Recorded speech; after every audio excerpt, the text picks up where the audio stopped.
আমার ভয়।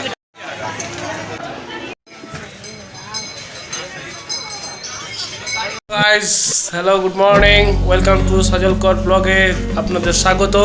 আজকে আমরা ঘাগরবুড়ি মন্দির যাচ্ছি পুজো দিতে। বহুত দিন দেওয়া হয়নি, সেই জন্য ভাবছিলাম যে যাবো। এই দেখো কীর্তি রেডি হয়ে গেছে, এই দেখো আমার মিসেস রেডি হয়ে গেছে, পম্পা ওইদিকে তাকাচ্ছে, এইদিকে দেখো কীর্তি চটি পড়ছে, আমরাও রেডি হয়ে গেছি। আর এবারে গাড়ি ছেড়ে দেবো, তারপরে দেখা হবে মন্দিরের মধ্যে। রাখছি। তো বন্ধুরা, আমরা পৌঁছে গেলাম ঘাগরবুড়ি মন্দিরে। এখানে আমরা পুজোর কিনে নিলাম, পুজোর একটা নারকেল কিনলাম। আর এখানে বিভিন্ন ধরনের পুজোর তুমি পেয়ে যাবে, 101 টাকা 201 টাকা, যে যেমন পারে তুমি চাপাতে পারো। তারপরে পম্পাকে বললাম তুমি দেখে এসো লাইনটা কত ভিড় আছে। তো পম্পা দাঁড়িয়ে গেল। এখানে দেখতেই পাচ্ছ গাইস কত ভিড় অলরেডি হয়ে গেছে। আমাদের আসতে অলরেডি সকাল সকাল বেরিয়েছি, তাও অনেক লেট হয়ে গেল। 10টায় বেরোতে 11টা বেজে গেল। তারপরে আমি আবার এলাম পুজোর ওখানটায়, যেখান থেকে পুজো কিনলাম, গাড়িটা দেখতে যে গাড়িটা হ্যান্ডেল লক করেছে কি না। আবার দেখতে দেখতে দেখছি পম্পাও চলে এসছে। আমি ওকে বকা দিলাম যে তুমি যাও, নাহলে লাইনটা আর পাওয়া যাবে না, নিয়ে সে গেল। তারপরে কীর্তি তো দেখতেই পাচ্ছ অস্থির হয়ে যাচ্ছে এত ভিড়ের মধ্যে দিয়ে। আজ শনিবার গাইজ, শনিবারে এখানে প্রচুর ভিড় হয়, কারণ এখানে ভোগ দেওয়া হয়, শনিবারে খিচুড়ি খাওয়ানো হয়, মায়ের প্রসাদ। তো সেই জন্য অনেক লাইন হয়, বিশেষ করে শনিবার দিনটায়।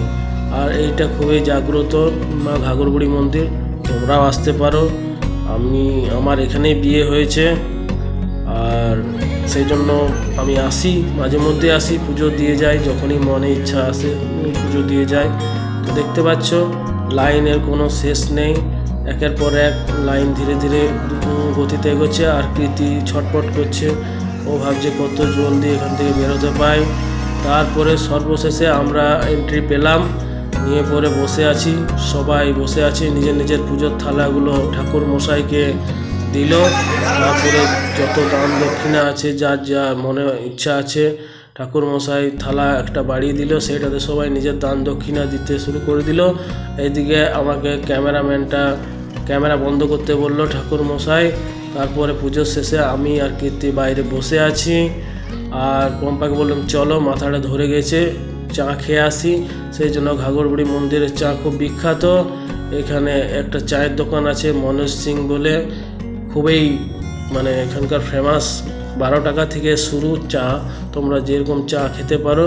খুবই ভালো লাগলো। চা খাওয়ার পরে আমরা বললাম যে চলো ওইদিকে ঘুরে আসি, কারণ মায়ের ভোগ দেরি আছে। তারপরে কী করলো, বাবুকে এটা চাপালাম, এটা 40 টাকা লাগে। বাবু খুব মজা করলো, আনন্দ। তারপর আমরা প্রসাদ খেয়ে নিলাম, তারপর বেরিয়ে পড়লাম। গাইজ আমাদের তাহলে ঘোরা হয়ে গেল, এবার আমরা বাড়ির দিকে যাচ্ছি। বাবু আমাদের ঘুমিয়ে গেছে, দেখতেই পাচ্ছ। আমরা এখন ন্যাশনাল হাইওয়েতে আছি। তোমাদের ব্লগটা কেমন লাগলো কমেন্টে অবশ্যই জানাও। আর আমাদের নতুন ব্লগে দেখতে হলে এবং চ্যানেলে নতুন থাকলে চ্যানেলটিকে সাবস্ক্রাইব করতে ভুলো না। দেখা হচ্ছে অন্য ব্লগে। রাখলাম, টাটা, বাই বাই। তোমাদের দিনটি শুভ যাক।